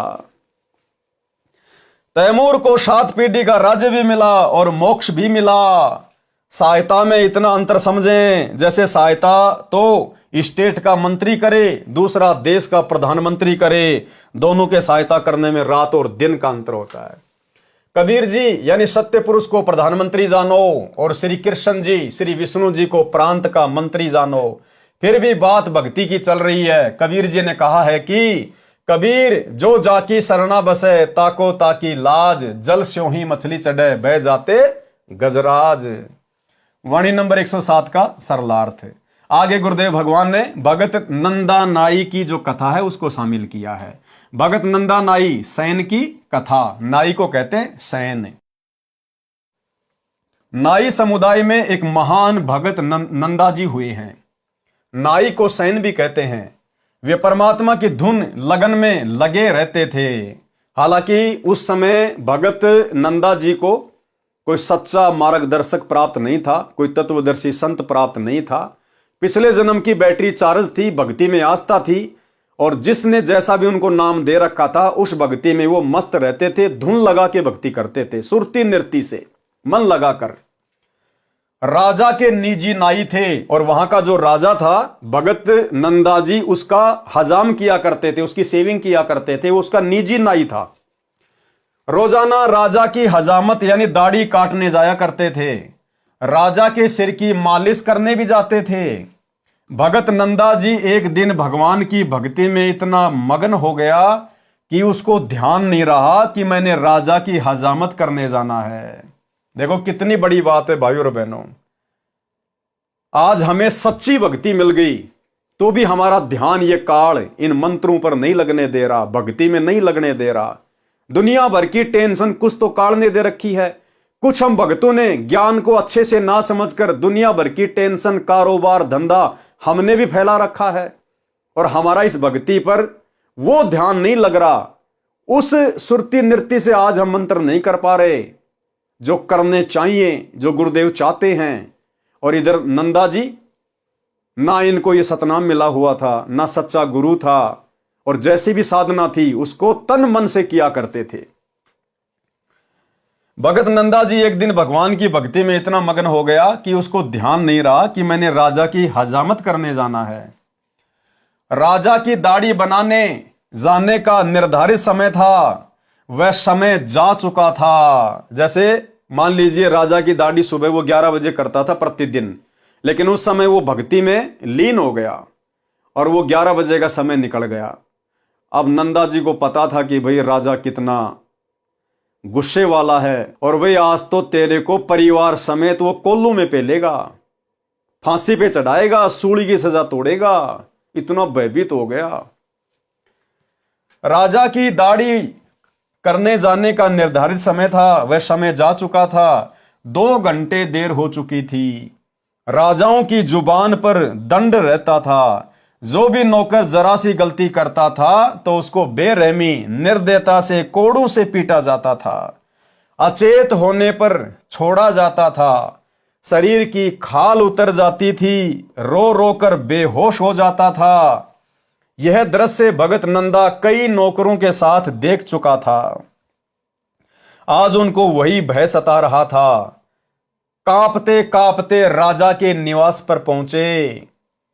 राजा के पैरों में गिरकर देर से आने की क्षमा याचना करने लगा। भगत नंदा जी जाते ही राजा के पैरों में लौटकर रोने लग गए, पैर पकड़ लिए, क्षमा याचना करने लगा। कहा कि माई बाप आगे से कभी गलती नहीं करूंगा। भगत ने देखा कि राजा की दाढ़ी बनाई हुई थी, सिर में मालिश भी कर रखी थी। भगत सैन को समझते देर नहीं लगी कि किसी अन्य नाई से हजामत तथा मालिश करवाई है। राजा ने पूछा कि ये हजामत करने वाला यानी नाई, आप क्या कह रहे हो? आप पागल हो गए हो क्या? भगत नंदा जी ने कहा, महाराज आज मुझे ध्यान नहीं रहा, मैं भूल गया, मैं आपके दाढ़ी बनाने के समय पर नहीं आया। जीवन में पहली व अंतिम गलती है, कभी नहीं करूंगा। उसका विलाप सुनकर रानी तथा अन्य मंत्री भी आ गए थे। राजा ने कहा कि सैन, आप अभी अभी दाढ़ी बनाकर सिर में मालिश करके गए हो। राजा ने क्या कहा कि भगत जी आप तो अभी अभी मेरी दाढ़ी बनाकर और सिर में मालिश करके गए हो। आप क्या कह रहे हो? आप देर से आए हो? क्या नींद में बोल रहे हो? भगत नंदा जी ने कहा कि नहीं महाराज, आपने किसी अन्य नाई से हजामत कराई है, मैं तो अभी अभी आया हूं। राजा ने सैन भगत के घर पर मंत्री भेजकर पता कराया तो उसकी पत्नी भी रो रही थी कि आज पति देर से गए हैं, उनको दंड दिया जा रहा होगा। मंत्री ने पूछा कि क्यों रो रही हो बहन? भगतमती ने बताया कि मेरे से गलती हो गई, मैंने भगत को याद नहीं दिलाया। भक्ति पर बैठने से पहले भगत ने कहा था कि कुछ समय पश्चात मुझे याद दिलाना कि राजा की सेवा करने जाना है, मैं भी भूल गई। भगत भी भक्ति में व्यस्त थे। 2 घंटे बाद उठे तो याद आया उनकी नौकरी जाएगी तो हम क्या खाएंगे, बच्चे भूखे मर जाएंगे, पति को दंड मिलेगा। मंत्री जी तुरंत वापस आए और राजा से बताया कि वास्तव में नंदा तो देर से अभी आया है, इनके रूप में कोई और आया था। अब भाई और बहनों, ये परमेश्वर, ये दयालु परमात्मा, ये सतगुरु रामपाल जी भगवान, ये परमेश्वर करे करावे साइया मन में लहर उठा, दादू सिर दर जीव के आप बगल हो जा। जय हमरा भगत पछोड़ी होई तो हमरा नाम ना लेवे कोई। भाई और बहनों, आज भी वही परमात्मा धरती पे प्रकट है। हर युग में, हर देश काल और परिस्थिति में यही कबीर परमात्मा सतगुरु रामपाल जी भिन्न भिन्न रूप धारण करके भिन्न भिन्न नामों से यहां अपनी आत्माओं के लिए अद्भुत चमत्कार करते रहते हैं, सिर्फ इसलिए कि कलयुग के इस प्राइम टाइम, इस बिचली पीढ़ी तक इन आत्माओं में भक्ति की ज्योत जलती रहे। आज भी वही भगवान है धरती पे और भगवान के गुण बदले नहीं हैं। आप और हम बदल गए, आप और हम जीवों की सोच में फर्क आ गया। आज आप और हमारे विश्वास में कमजोरी आ गई, अन्यथा आज भी यही परमात्मा सतगुरु रामपाल जी भगवान वही सब चमत्कार खड़े खड़े करने को तैयार है, खड़े खड़े करने को। और देखो भाई और बहनों, इसलिए दास बारंबार कहता है कि ये 2 कोड़ी का कुत्ता पवन दास अपनी तरफ से कुछ नहीं भोगता है। जो भी दास को परमात्मा प्रेरणा करते हैं, दास केवल वही करता है, उतना ही करता है। मालिक अंतर्यामी है, हमारे से आगे आगे चलते हैं। मालिक को मालूम था कि आज मुक्ति बोध का जो है ये नंदा नाई की कहानी के ऊपर, कथा के ऊपर वीडियो बनने जा रहा है। और दास ने जैसे ये वीडियो बनाना शुरू किया, भाई और बहनों, उससे 2 घंटे पहले मेरे पास में एक सत्सेवक बहन का व्हाट्सएप के ऊपर मैसेज आता है। उस बहन ने अपनी ऑडियो भेजी और उस बहन ने दास से कहा कि भगत जी, मैं अरुणा दासी बोल रही हूं कर्नाटक से। कर्नाटक में कोई जयपुर नाम की कोई जगह है। उसने कहा कि भगत जी, यहां पर सात संगति रखवाई परमात्मा ने 1 दिन की और आसपास के और भी भगत भाई बहन आए थे। और हमारे भगत जी सिक्योरिटी का काम करते हैं, सिक्योरिटी गार्ड का काम करते हैं। तो 1 दिन की छुट्टी हमारे भगत जी ने ले ली। और दूसरे दिन जो भगत भाई बहन आए हुए थे, उन्होंने कहा कि भगत जी 2 दिन के साथ संगति रखेंगे, मालिक की महिमा करेंगे, इतनी दूर से आए हैं तो परमात्मा का गुणगान करेंगे, आप 1 दिन की छुट्टी और ले लो।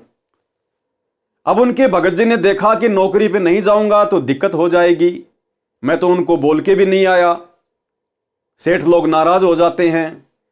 लेकिन भगत जी ने दृढ़ता दिखाई और कहा, जब मेरे भगत भाई बहन इतना समय निकाल के परमेश्वर की महिमा के लिए साथ संगति में आए हैं, गुरुदेव को भोग लगाने, ज्ञान चर्चा करने, उनकी महिमा करने, शब्द गाने आए हैं, तो देखा जाएगा, नौकरी रहे ना रहे कोई बड़ी बात नहीं। इस भगवान के लिए, इसकी महिमा के लिए तो राजाओं ने राज्य त्याग दिए, सेठों ने संपत्ति को त्याग दिया, हम तो खाली 1 दिन की बात है। तो उन्होंने ना तो कंपनी में फोन किया, कुछ नहीं किया कि जो होगा सो देखा जाएगा, और कहा ठीक है भगत जी, मिलके परमात्मा का भजन करेंगे, परमात्मा को भोग लगाएंगे, मालिक की महिमा करेंगे। और 2 दिन की साथ संगति वहां पे हो गई। तीसरे दिन जब भगत जी अपनी नौकरी करने जाते हैं सिक्योरिटी गार्ड की, तो भाई और बहनों वहां भगत जी को पता चलता है कि कल भगत जी के रूप में परमात्मा ड्यूटी देके गए। सतगुरु रामपाल जी भगवान भगत जी का रूप बनाकर और ड्यूटी देके गए, ड्यूटी देके, और वही नंदा नाई जैसी हालत। भगत जी ने कहा कि मैं तो कल आए नहीं, मेरे घर पे तो परमात्मा का सत्संग था, साथ संगति थी। बोला नहीं नहीं भाई, आया क्यों नहीं? वो मालिक कह रहा है कि भाई तू कल आया क्यों नहीं, और देख ये तेरा ये तकिया रखा देख तेरी चेयर पे। तो भगत जी ने देखा कि तकिया तो था ही नहीं यहां पे, ये तकिया यहां कैसे आ गया? परमात्मा जी खुद नया तकिया छोड़ के गए अपनी तरफ से, सबूत प्रमाण। उस मालिक ने देखा था कि वो सिक्योरिटी गार्ड चेयर पर बैठा है, वो तकिया रखा हुआ है। तो उसने कहा कि आप ही तो थे कल यहां पर, और ये तकिया रहा आपका। उसके बाद भगत जी को फिर समझते देर नहीं लगी कि सारा खेल मेरे गुरुदेव भगवान का है, क्योंकि मैंने जरा सी दृढ़ता दिखाई अपने गुरु की महिमा के लिए, साध संगति के लिए, कि नौकरी कोई बड़ी बात नहीं, असंख्य जन्म हो गए नौकरी करते हुए, ये गुलामियां हमने करते हुए, सच्ची सरकार की गुलामी करेंगे, नौकरी रहे ना रहे कोई बड़ी बात नहीं।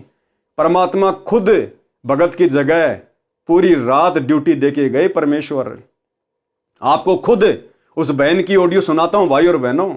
अब बताओ, 2 घंटे बाद में दास ने वीडियो बनाना था, और 2 घंटे पहले परमात्मा ने उस बहन के माध्यम से व्हाट्सएप पर दास के पास में ऑडियो भिजवा दी।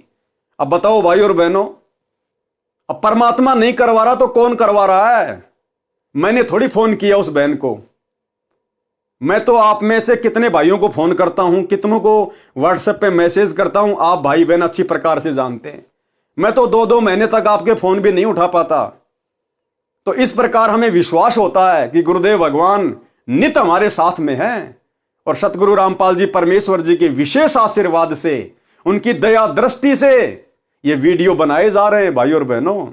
आपको उस बहन के मुख कमल से सुनाता हूं, अब आप जी स्वयं सुनिए अपने गुरुदेव भगवान की समर्थता, कि जब हम इस परमेश्वर के लिए 2 कदम आगे बढ़ेंगे तो परमेश्वर क्या कुछ नहीं कर देगा। परमेश्वर कहते, जय तू चाले 1 कदम, मैं चालू कदम 60, और जय तू हो जा काठ का, मैं हो जाऊं लोहे की लाठ। कि हे भगत, अगर तू विश्वास करके इस भक्ति मार्ग पर 1 कदम भी आगे बढ़ेगा, मैं 60 कदम तेरे आगे चलूंगा। और जय तू हो जा काठ का, और अगर तूने अभिमान किया, मान बढ़ाई की, तो मैं फिर लोहे की लाठ, फिर मैं तेरा बाप हूं, मैं तेरे से भी ऊपर वाला हूं फिर। तो परमात्मा कहते हैं, भगत बन के भक्ति करेगा तो तेरे आगे खड़ा रहूंगा, तेरे पीछे खड़ा रहूंगा, और अगर जरा सी मान बढ़ाई, अहंकार आ गया, फिर समझ लेना हिरण्याकुश की छाती भी हमने फाड़ी थी, कंस को भी हमने मारा था, रावण को भी हमने मारा था, फिर हम नहीं बकसते किसी को। तो अब आपको बहन के मुख कमल से सुनाते हैं परमात्मा ने क्या चमत्कार किया। यानी भाई और बहनों, हमें विश्वास होना चाहिए, ये भक्ति युग चल रहा है, आने वाले समय में खड़े खड़े चमत्कार होंगे, इस प्रकार के खड़े खड़े।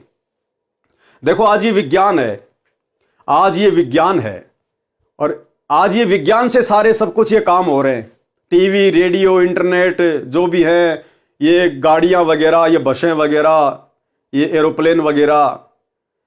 अब पहले के समय में क्या था भाई और बहनों, ये विज्ञान नहीं थी, पहले के समय में आध्यात्मिक विज्ञान थी। पहले लोगों की भक्ति से परमात्मा चमत्कार किया करते थे, उनमें सिद्धियां आ जाया करती थी। इस विज्ञान की आवश्यकता नहीं थी पहले, ये तो बहुत ही घटिया और निम्न स्तर की चीज है। आध्यात्मिक विज्ञान जो सिद्धियों से जो चमत्कार होते हैं, ये विज्ञान नहीं कर सकती। लेकिन वर्तमान में लोगों के पास में आध्यात्मिक शक्ति नहीं है, भक्ति नहीं है, इसलिए विज्ञान का सहारा लेना पड़ रहा है। और पहले के टाइम पे ये विज्ञान नहीं थी, पहले के समय में भक्ति हुआ करती थी, लोग अपनी तपस्या करते थे, भक्ति करते थे, मंत्रों का जाप करते थे, मर्यादाओं में रहा करते थे, जिस कारण से उनके साथ में चमत्कार हुआ करते थे, उनके अंदर वो सिद्धियां आ जाया करती थी। और वो सिद्धियों से कुछ भी कर सकते थे, कुछ भी। तो भाई और बहनों, वर्तमान में आप और हमारे पास में वो भक्ति है जो भक्ति सतयुग में नहीं थी, त्रेता में नहीं थी, द्वापर में नहीं थी। फिर भी लोगों ने अपने पिछले जन्मों की भक्ति से बड़े बड़े चमत्कार कर दिए। आप और हमें तो परमात्मा ने वास्तविक भक्ति दे दी। और गुरुदेव कहते हैं जो तुम सुमरण कर रहे हो इसमें 24 सिद्धियां हैं, 24 सिद्धियां। लेकिन आप लोगों ने सिद्धियों का प्रयोग नहीं करना। ये सिद्धियां तुम्हारे ऊपर जब कोई संकट आएगा ऑटोमेटिक अपना काम करेंगी, ऑटोमेटिक। तुमने इन सिद्धियों से कार्य लेने की जरूरत नहीं है, अन्यथा मर्यादा खंडित हो जाएगी। जब तुम्हारे ऊपर कोई आपत्ति आएगी, इस भक्ति की शक्ति से ये सिद्धियां ऑटोमेटिक तुम्हारे साथ रहेंगी, ऑटोमेटिक अपना काम करेंगी। इसलिए भाई और बहनों, आप और हमने डरने की, घबराने की जरूरत नहीं है। समर्थ हमारे साथ में है, समर्थ की सच्ची भक्ति हमारे पास में है। हमने केवल डरना है तो मर्यादा टूटने से, कि हमारी भक्ति पंचर ना हो जाए, हमारे गुरुजी नाराज ना हो जाएं। आने वाले समय में यह परमात्मा खड़े खड़े चमत्कार करेगा। चमत्कार तो आज भी कर रहा है, साथ में तो आज भी है। वो सिद्धियां आज भी हमारे साथ में बराबर काम कर रही है। तभी तो हम इस घोर कलयुग में हर प्रकार से संघर्ष करते हुए भक्ति कर पा रहे हैं। अन्यथा ये भक्ति काल एक सेकंड भी आपको इस भक्ति पे नहीं टिकने दे, एक सेकंड भी। अगर गुरुदेव भगवान का विशेष आशीर्वाद और ये भक्ति की शक्ति ना हो तो अब सुनिए बहन के मुख कमल से किस प्रकार से गुरुदेव भगवान ने, जिस प्रकार नंदा नाई के लिए परमात्मा ने नंदा नाई की जगह नौकरी की, राजा की हजामत बनाई, सेविंग की, इसी प्रकार अपने भगत के लिए, अपने सत्सेवक के लिए गुरुदेव भगवान ने सिक्योरिटी गार्ड की नौकरी की। सुनिएगा भाई और बहनों। सत्साई पवन भाई विजयपुर कर्नाटक में 2 दिन की सत्संगति थी अरुणदास जी के घर में। तो सभी भाई भगत आए हुए थे।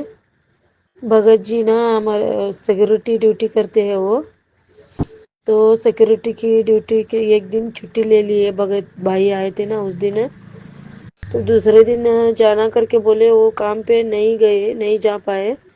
तो सभी भाई भगत बोल रहे थे कि भगत जी आज एक दिन की छुट्टी ले लो करके। भगत जी थोड़ा डर रहे थे। तो भगत जी ने क्या किया, परमात्मा के ऊपर भरोसा रख के परमात्मा को दंडवत प्रणाम किया।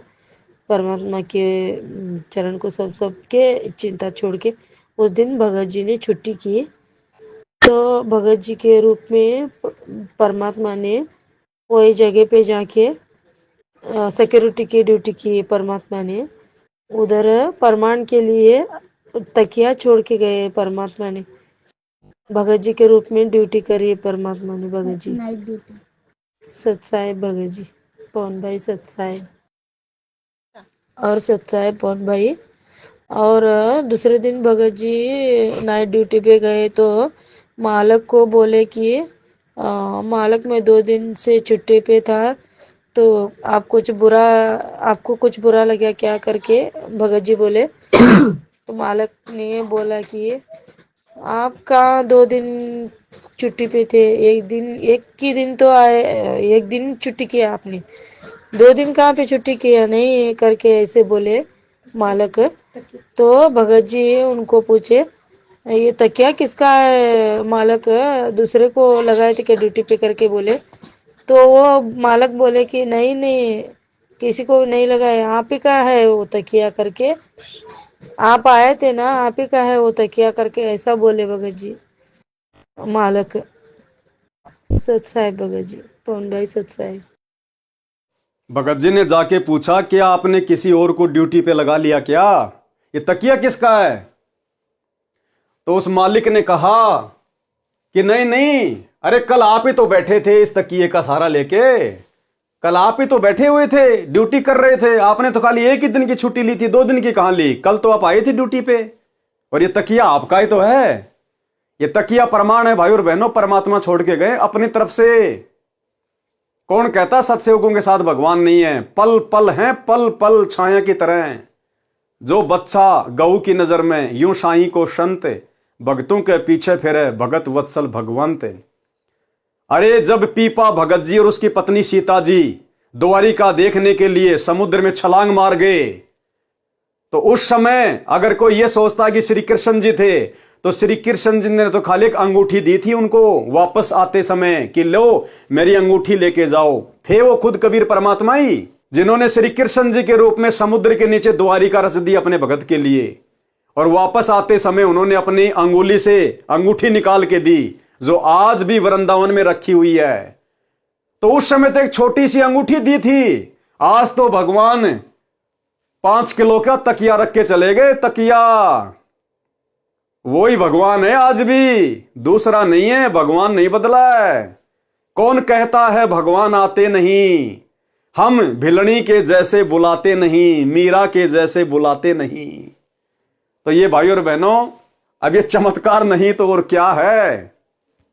धरती पर परमात्मा प्रकट है, पल पल अपने सत भक्तों के साथ में है। अगर जरूरत है तो केवल विश्वास करने की। अब यदि भाई और बहनों भगत जी विश्वास नहीं करते और कहते कि नहीं नहीं भगत जी मेरे को ड्यूटी पे जाना जरूरी है, नहीं तो मालिक मुझे नौकरी से बाहर निकाल देगा। अगर राजा सिकंदर लोदी की तरह जनता के दबाव में आके, जिस प्रकार राजा सिकंदर लोदी बार बार नाम दीक्षा लेने के बाद भी कबीर परमात्मा के साथ में दुर्व्यवहार करता था, यह सोचकर कि जनता कहीं मेरा राज्य ना छीन ले, इसी प्रकार यदि भगत जी भी नौकरी के डर से कि मालिक मुझे सिक्योरिटी गार्ड से निकाल ना दे, और अगर दूसरे दिन की साथ संगति ना रखवाते तो परमात्मा नाराज हो जाते कि नालायक, तुझे भक्ति और भगवान की महिमा से ज्यादा अपनी नौकरी प्यारी है। परमात्मा 2 मिनट में नौकरी को ठोकर मरवा देते और मर्यादा खंडित होती, वो अलग। लेकिन भगत ने हिम्मत दिखाई, परमात्मा पे विश्वास किया कि बाढ़ में जाए नौकरी। हम तो बड़े बड़े राजा रह चुके हैं, सिक्योरिटी गार्ड की नौकरी कौन सी बड़ी बात है। अरे हमारा पेट सिक्योरिटी गार्ड की नौकरी नहीं भरेगी, हमारा पेट वो भरेगा जो पूरी दुनिया की सिक्योरिटी करता है, जो तीनों लोकों में प्रवेश करके सबका भरण पोषण करता है, वो कबीर देव सतगुरु रामपाल जी। वो हमें नौकरी भी देगा, वो हमारा पेट भी भरेगा। भगत ने विश्वास किया और आए हुए भक्तों का दिल नहीं तोड़ा, और एक दिन की साथ संगति और रख दी, परमात्मा की महिमा की भोग लगाया, और उधर भगवान अपने भगत की जगह बैठ के नौकरी कर रहा है। तो बताओ भाई और बहनों, कौन कहता कि केवल नंदा नाई के लिए भगवान ने राजा की हजाम बनाई। यहां भी देख लो, वर्तमान में आपकी आंखों के सामने है। तो परमात्मा धरती पर है, विश्वास की जरूरत है भाई और बहनों। चाहे शीश कट जाए लेकिन मर्यादा नहीं तोड़ेंगे, लोक लाज में नहीं आएंगे, मर्यादाओं को लेकर किसी के आगे नहीं झुकेंगे। गुरुदेव कहते हैं कि भगत का एक लक्षण है, भगत किसी से लड़ता नहीं और भगत किसी से डरता नहीं, क्योंकि हमारी पीठ पीछे हमारा भगवान खड़ा हुआ है। अब आगे बढ़ते हैं भाई और बहनों हम इस कहानी पर। मंत्री जी तुरंत वापस आए और राजा से बताया कि वास्तव में नंदा तो देर से अभी आया है, इनके रूप में कोई और आया था जो आपकी हजामत तथा मालिश करके चला गया। यह बात सुनकर राजा को समझते देर नहीं लगी कि भगत सैन के रूप में भगवान ही आया था, भगवान ही आए थे। राजा सिंहासन से नीचे आया और भगत सैन जी को सीने से लगाया। ऐसे निर्दयी राजा को भी परमात्मा ने निर्मल बना दिया भगत के सामने। राजा सिंहासन से नीचे आया और भगत सैन जी को सीने से लगाया और कहा कि भगत, मैं तेरे को सेवा से मुक्त करता हूं, कि मैं आज तेरे को सेवा से आजाद करता हूं। आज के बाद तू मेरी दाढ़ी नहीं बनाएगा और पूरी जिंदगी का तेरे बच्चों का पालन पोषण की मैं जिम्मेदारी लेता हूं। देखो, थोड़ा सा विश्वास, भक्ति में ध्यान दिया उसने भक्ति में ध्यान दिया, लगन लगा के निरंकार भाव से अपनी भक्ति में मस्त था, सब चिंताओं को छोड़कर। देख लो, जरा सा भक्ति में ध्यान क्या लगाया, परमात्मा ने आजीवन का सुख दे दिया, आजीवन का सुख। तेरे को राज दरबार में दरबारी रखता हूं। मेरे को दोष लगा है कि भगत के स्थान पर भगवान ने मेरी दाढ़ी बनाई, सिर की मालिश की, मैं इस पाप को कैसे धो पाऊंगा। नंदा जी भी समझ गए कि मेरे कारण परमात्मा को कष्ट हुआ और जोर जोर से रोने लगे कि हे परवरदिगार, मुझ 2 कौड़ी के दास के कारण आप स्वर्ग छोड़कर यानी सतलोक छोड़कर हजाम बने, नाई बने, मुझे उठा देते भगवान। आपको कष्ट उठाना नहीं पड़ता, मैं समय पर आ जाता। इसलिए वाणी के माध्यम से बताया है कि सच्चे भगत पर परमात्मा ऐसे कृपा करते हैं। और यकीन मानना भाई और बहनों, आज भी ये परमात्मा आप और हमारे गुप्त रूप में सैकड़ों कार्य कर रहा है। कोई ये ना सोचे कि मेरे ऊपर कोई विशेष आपत्ति नहीं आ रही, कोई परेशानी नहीं आ रही नाम दीक्षा लेने के बाद, ये हमारी महाभूल है। परमात्मा कहते हैं गुप्त रूप में सब काम सार दे जो भी विपदा आन पड़े। ये परमात्मा इतना दयालु है, ये अपने भगत को महसूस भी नहीं होने देना चाहता। उसके कष्टों को जो उसके ऊपर उसके प्रारब्ध के हैं उसको दुखी करने हैं, ये परमात्मा हमारे असंख्य कष्टों को तो ऐसे समाप्त कर देता है, भगत को महसूस भी नहीं होने देता कि तेरे ऊपर कोई संकट आने वाला था। ये ऐसा दयालु भगवान है। यदि आज हम इनकी शरण में ना होते भाई और बहनों, हमारा अता पता नहीं होता आज हम कौन सी जेल में पड़े होते, कौन सी जेल में या कौन सी हॉस्पिटल में सड़ रहे होते आज हम। तो ये दीन दयाल है। हमें इस परमेश्वर के गुणों को बारंबार याद करते रहना चाहिए। और शौपन में भी हमने मर्यादा तोड़ने की सोचनी भी नहीं है, तोड़ना तो बहुत दूर की बात है। वाणी नंबर 108 का सरलार्थ। इस वाणी में महाराष्ट्र के भगत नामदेव जी पर परमात्मा की कृपा का वर्णन है। संत नामदेव जी पर प्रभु कृपा। तो भाई और बहनों, आज के वीडियो में हम केवल इतना ही लेंगे गुरुदेव भगवान के आशीर्वाद से। आज हमारा मुक्ति बोध के ऊपर सतगुरुदेव भगवान की विशेष रजा से ये 10वां वीडियो है। और कल रात्रि 8 बजे सभी भाई बहन फिर से लाइव जुड़िए एक नए वीडियो के साथ में। तब तक गुरुदेव भगवान हम सबको आज्ञा दें, इजाजत दें, आशीर्वाद दें। बंदी छोड़ सतगुरु रामपाल जी भगवान की जय हो।